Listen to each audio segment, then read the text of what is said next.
From Social Prosperity Partners, this is Community Catalysts.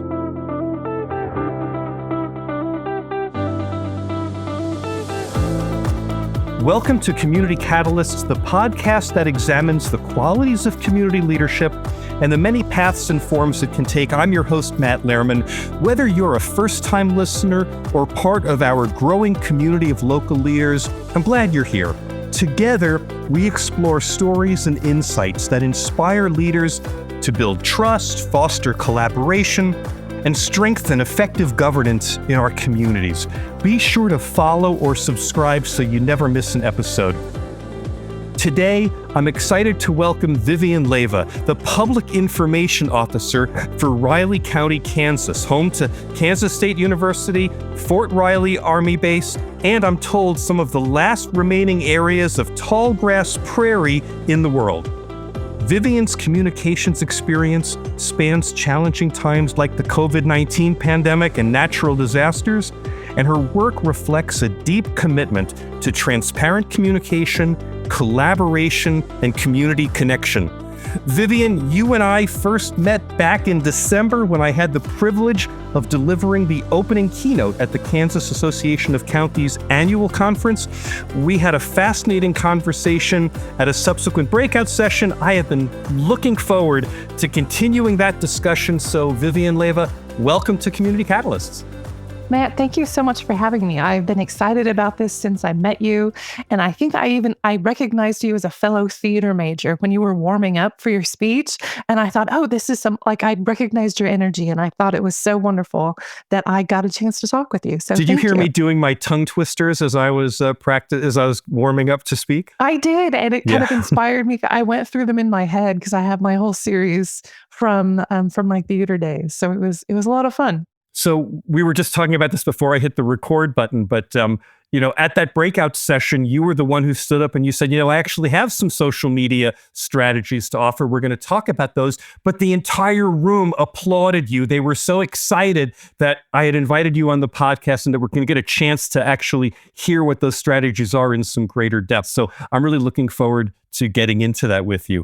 Let's start first by getting to know the community you serve. For those who may not be familiar with Kansas, can you just paint a quick picture for us? Where is Riley County? What makes it unique? So we are in kind of the top northeast quadrant of Kansas, and it's not all flat. That's the first thing people ask, why would you live there? It's all flat. There's nothing. And there are parts that are wide open and pretty flat, but we are in the Flint Hills area. Like you said, home to K-State University and Fort Riley Army Base.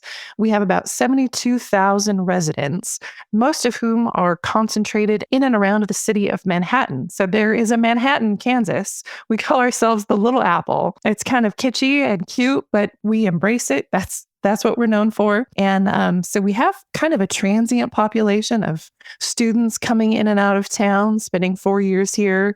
And then we find a lot of them return and want to spend their lives here or want to retire here. And then we have the soldiers and personnel associated with the Army base who don't always know what to expect with Kansas. So this is a place where a lot of people are kind of first introduced to Kansas. And we have hills here. We have green rolling hills. We've got a lot of beautiful scenery and a lot of really nice people. The friendliness of this place is something that really struck me when I first came here. And this kind of wide open peacefulness, it's kind of a salt of the earth kind of place, really. Vivienne, what is the situation of communications for the county there? Like, what do you rely on? Is there a TV station or several TV stations, radio stations? How do you actually have to get, what avenues do you have to get the message out? All of the traditional media avenues are shrinking. And I think that's the case all across the country and probably the world, that those traditional outlets like newspapers and news radio stations and even TV stations are struggling to kind of keep doing what they've been doing. Our closest TV stations are about 45 minutes away out of Topeka, Kansas. That's the state capital. So they cover our area and they will drive out here for a story that's, that fits with what their audience wants to hear or is big enough to get on their radar. We have a local newspaper and a local news radio station that are still in existence. They recently combined. So we have kind of one perspective on the news in town, although we feel like we are very lucky to have that still in existence. We have a county newspaper that goes out by mail once a week. And then we have just kind of the channels that we have to produce. So we've relied heavily on social media in the past for like the past several years. We have a website, we have in-person communication, but it is just kind of a piecemeal struggle, I guess, to get information about the government out to the people. And it's not necessarily a great thing that all of the information from the government is authored by the government. That the input of independent media, I think, is vital to, and not to get too lofty about it, but to have a successful democracy, you need an informed public. It's the fourth estate, right? It's another set of checks and balances, the idea of a free press looking at, examining, critiquing the work of local government.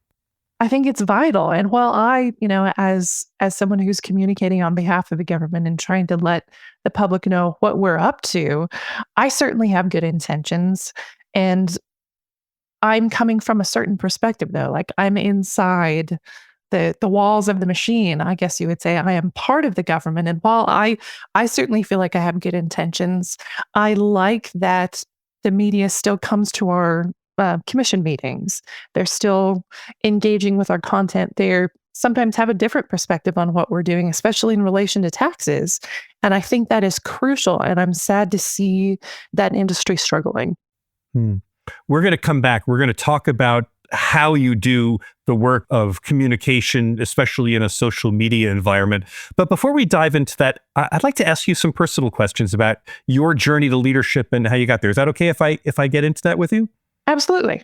So, I always ask my guests about an early experience that deeply shaped their leadership approach. But Vivienne, I understand that for you, this involves two very different workplace tragedies. And so I wonder if I could ask you to share those stories and how those experiences how they shaped your approach to fostering communication on behalf of the county. Absolutely. And I'm sad to be talking about two tragedies, but the perspectives and the way that they were handled by two different organizations really had an impact on me.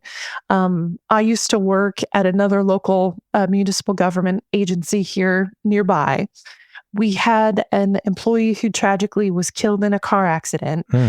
He was with his entire family in the vehicle. They were all sent to the hospital. He had been a 20-year employee. I was away at a conference, coincidentally, when it happened, and a friend of mine called and said, "Hey, I heard this on the radio this morning, this terrible accident and the crash, and I just wanted to make sure you were aware." And I took a minute to process, stepped out, and called my supervisor to say, "I know I'm away. I'm here to help, whatever messaging you want to get out." And the perspective was, unfortunately, that it was not something that happened at work. There is nothing for us to say. And that is, technically, yes, it's from an official perspective. Maybe it is not our business to be talking about something that happened in a person's private and personal life, but we're a small enough community. This is a well-known person. He had been with our organization for 20 years, shown up every day, was somebody that we all knew. And I really pushed back against that, thinking that it didn't feel right. It didn't feel like a way to honor this person. It wasn't the right way to treat employees, even who would be having grief over this loss. So the municipality stuck by that decision. They just avoided engaging with it entirely? Absolutely, not even kind of to notify staff that this had happened. And that particular department head who was closer to the employee let their immediate coworkers know about it. But I was pushing for a more widespread approach to say, we're so sorry this happened. We understand that this was a tragedy. Our hearts go out. What the things that you say after a tragedy, it was very meaningful to me that didn't happen. It brought to light some perspectives that maybe I had been making allowances for. This idea that I want to work in a place that cares about people.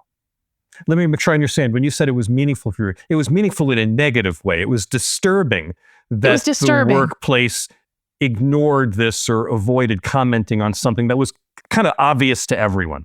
Yes, it was very disturbing to me. And it wasn't handled in the way that I thought was respectful for anyone involved and really didn't show a value for people. So then there was another experience? Yeah, so pretty soon after that, I made a decision to change my workplace, and thankfully, another opportunity nearby presented itself. Unfortunately, we had another situation where this time it was after a long illness, but that a longtime employee died. Hmm. The way it was handled was just night and day different. Really reinforced this idea that people matter.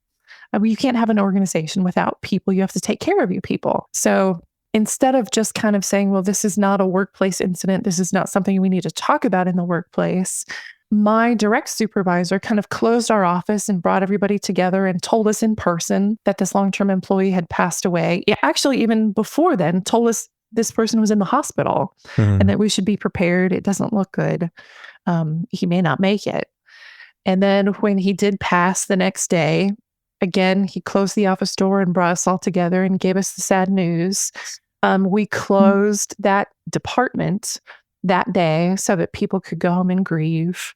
When we made a public statement, with the approval of the family, just honoring this man's work and the many years that he had devoted to the community, not focusing on his illness or the circumstances of the death, just putting out some information saying that we appreciate him and we're sad to see him go and we want to honor his legacy. And that to me felt so much more like the right approach. Made me realize, yeah. It sounds like the distinction you're drawing is between an HR response and a humane response. Yes, it wasn't corporate, it was personal. Like we acknowledge that we are just people here, even though that we work for the government, and I say that in air quotes, we are working for the government. We are people. We're all just people. Let's treat each other that way. How do you think that informs how you approach communications today? Does it make you think that when you're communicating with your public, that there always has to be more of a human approach to the communications and less a corporate or a policy-driven perspective to it? I certainly hope so. And I try to start there. Especially during an emergency, thinking, okay, what are people feeling right now? What do they need to know? Are they concerned about their safety? Are they concerned about others' safety? What is first and foremost the human aspect of it? Let's address that. And if it's something that it's just information like we were talking about, your first experience with Kansas involved a tornado warning. Yeah. The first time I was in Manhattan, Kansas, I was introduced at the same time that a tornado warning was issued, and the whole audience had to decide between listening to me or going out and protecting their cars or themselves. Yeah. And I think the audience stayed. So that says a lot about your power. That's true. So that's very impactful. You should consider that a huge feather in your cap, but also knowing that severe weather and emergencies are such a big part of life here, things that pop up suddenly like tornadoes and severe storms. What is the human aspect to all of it? Because you're communicating with humans. And I think I'm just repeating myself a little bit. Well, sorry about that. But I want to ask you about the advantages and disadvantages, if you will, of what I will call a human first approach to this, which is people expect their government to give them factual information, authoritative information, prompt and timely, professional level information. I hate to ask the question this way, but does a human response actually interfere with your responsibility to represent the government in a clear, factual, timely way? I'm so glad you asked that because yes, there is a fine line or maybe even a big bold line that you want to stay on the correct side of because you can't just open up and talk about your personal life and I guess overshare. You still have to be a professional person. But as you're thinking of what messages you need to get out, first ask yourself, what are people experiencing right now? What are the receivers of this message feeling? Are they angry about taxes? Are they scared for their safety during this emergency? And approach it from that point. Don't kind of get down in the weeds of, talking about yourself or behaving in a way that you think you are talking to a friend instead of a citizen of your community. This is not someone who necessarily wants to be your pal. but acknowledging that you're talking to a human who is having emotions right now and let that inform the choices you make about your statements. I think that's essential. And then back to kind of in an emergency situation that, yes, you want to speak with authority and tell people the facts and tell people what they need to know. If you're at a news conference after, say, a tornado or another disaster, you need someone also to bring the compassion. If there's a tragedy in your community, one person, maybe the emergency manager, maybe the sheriff, somebody who has the facts about the situation. Yes, come on and tell people the facts. That's essential. If you have somebody, maybe an elected official, maybe a school superintendent, maybe somebody who's in a little bit different role in the community, somebody needs to show up and bring the heart of the situation. This is how we're feeling. We understand how you're feeling, and address that. Treat people like humans and be a little bit vulnerable yourself. Again, not too vulnerable. Don't tell them about, the heart surgery you had last week, but tell them about how your heart is feeling when you've experienced alongside the rest of your community, whatever tragedy it is you happen to be talking about. You're saying it's not just about you as the spokesperson for the county in this case. It's making sure that the people who are standing up at that press conference or, in that announcement, that this human empathy and, as you say, vulnerability is somewhere in the presentation of information that's being presented, not necessarily from you, but from whoever the officials are that are presenting. Absolutely. And I think that's a key part of it. They can listen to you, even if you're addressing, let's say, people are angry about taxes being raised and you're standing in front of a crowd that's pretty upset. If you don't first acknowledge how they're feeling and show that you understand, they will have all of their walls up. They will not want to hear any of your message until you say, very simply and straightforward, I know you're upset. This is what's happened. I acknowledge. I show enough respect to acknowledge that you have these feelings, just as you would in an interpersonal relationship. If your child comes to you and they're upset about, scraping their knee, and you tell them all the facts, we've got to clean it, we've got to perform first aid, this is what happened. I told you not to ride your bike off that ramp and you did. They won't hear any of those things. They will tune your message out because you didn't start with the empathy.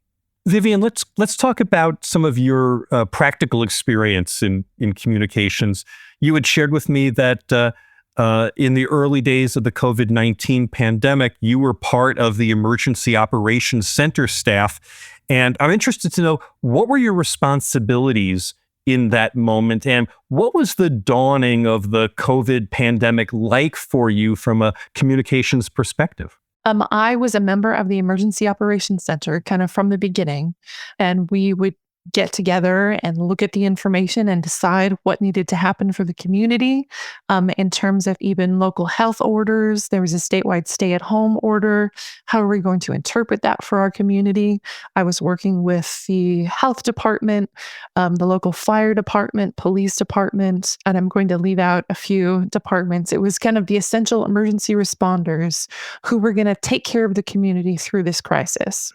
So we were responsible for gathering information, deciding what actions to take, and deciding what to communicate to the public to keep them safe. And I imagine that for you, like for so many of us, the dawning of COVID was it went from unimaginable to huge in a very short period of time. I still remember thinking, when we first heard this thing will be done in a month. Then it was 2 months, and then we were 6 months into it. I mean, it just seemed to go on. And I'm just wondering, in the course of your communications responsibilities here, did it dawn on you quickly what a magnitude of impact this was going to have on your community? Or were you like everyone else, just kind of, doing it from day to day and trying to figure out, well, what does that mean? What does that mean? No, I think it felt big from the beginning. As we're talking through, how do we set up a field hospital if it gets to that point? If this is a wave that washes through the community, how are we going to manage all of the patients and all of the illness? And even as we saw in New York, kind of the the aftermath. Are you saying that early in the COVID pandemic, like really early, the operations center had already kicked into imagining worst case scenarios and what it would take to prepare for that? Yes, we were. And it thankfully it didn't get nearly as bad as I was afraid it would, or maybe we had been planning for. But we had to kind of play out what is the worst case scenario here and how can we prepare for it? What kind of facilities do we have to deal with a disaster at this scale?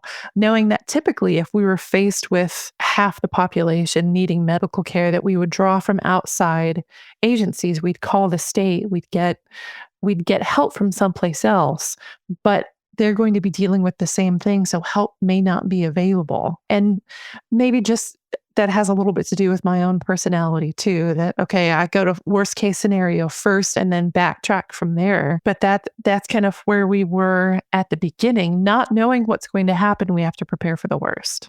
What's the lesson that not just a communications professional, but any civic leader should take from the idea that, yes, you're responsible for thinking about the worst case scenario, but in the moment, you're also responsible for managing expectations and not letting people feel like all hope is lost?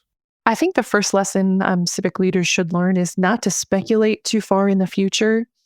And it's the tendency, especially of reporters, they want to ask, what's going to happen next? What's going to happen next week? And that's, I think, as people, we want to know what's coming when it may be impossible to predict what's coming. Focus on even verbally saying the words, what we know now is this. And in some ways, you have to compartmentalize. If there's a part of you that feels panic and is afraid of what's going to happen next, especially as a communicator, I'm not necessarily a hardened emergency response professional. I'm not the police officer who's been doing this 20 years. I came in from a theater major background where I tend to maybe put more emotion into the situation. And it was good for me to be around people who are used to emergencies. Those folks tend to be very calm. So, major lesson, find that place of calm in you. Know that you imagining the worst case scenario doesn't mean it will happen. You have to be strong for the people in your community. And that includes finding a place of calm in yourself, getting grounded, focusing on what is, and not speculating too much about what could be, even when they ask. Vivienne, I want to turn our attention to social media. Obviously, it played a huge role during the pandemic, and it was a vital communication tool to have multiple forums for public discourse. And I'm curious how your thoughts about communication being a two-way street, right? It's not just the county sending information out. It's about hearing back from residents. It's also about letting the residents communicate with each other. But a lot of times what I hear from civic leaders is, man, those forums just become nasty and filled with misinformation and the like. I would love to hear how, born out of crisis, you've learned to embrace social media and make it productive in representing the county. It's been difficult, and I have some very strong feelings about social media that have evolved, especially since the COVID crisis, that you saw just kind of the worst attitudes on social media. People said so many hateful things, and they continue to.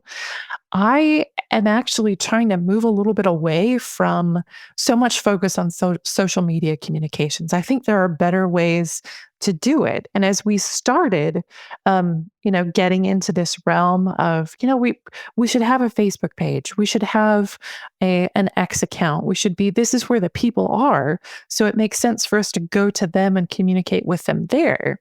And it was exciting. And that's the idea of building public trust by meeting them where they are. I think that's a good thing and a good intention. Now it seems like social media is not necessarily a place for trust and truth and honest, respectful communication. It's a place of misinformation and of attacks and of data mining, which to me has has made me really want to pull back and focus on other methods of communication, including just direct interpersonal communication, direct mail, news conferences, all of those things that we thought social media was going to replace. I'd like to take a step back and focus on those things again. You've soured on social media entirely? I'm pretty sour. I still recognize that it is a useful tool in many circumstances. I'm trying to focus less of my communications energy and time on social media, thinking that there are maybe more useful ways to do it. Vivienne, is there any bright spot here? Is there anything in the realm of social media that you would point to and say, yeah, but this actually works and people engage with this, and this is actually a useful way of getting information out? During crisis situations where in Kansas right now, we are still recovering from kind of almost record-breaking snowfall. We had about 15 inches of snowfall in one storm here. We're just not set up to handle that kind of snow. So you're saying, but in a crisis situation, the availability of social media helps you get messages out in a variety of formats and forums very quickly.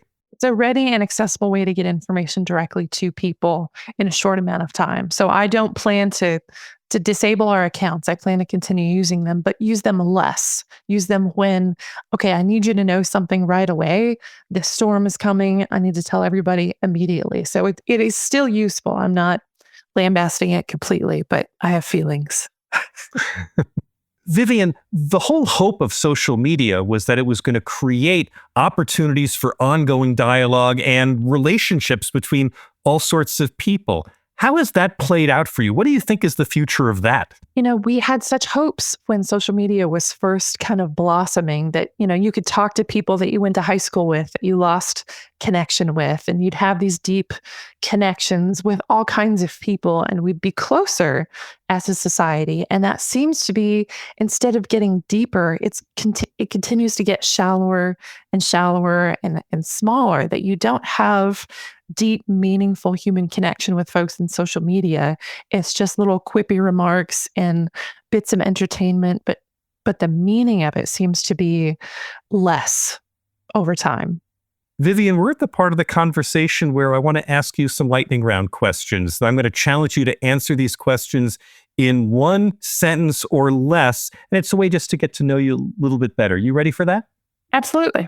Vivienne, Leyva, describe your leadership style in 3 words. To stand up for yourself first. Now, for a first-time visitor to Riley County, what is an experience that they absolutely shouldn't miss? We have a nature preserve in Riley County called the Kanza Prairie. And it's, I don't know how many acres, but acres and acres, this huge, beautiful preserve of tallgrass prairie.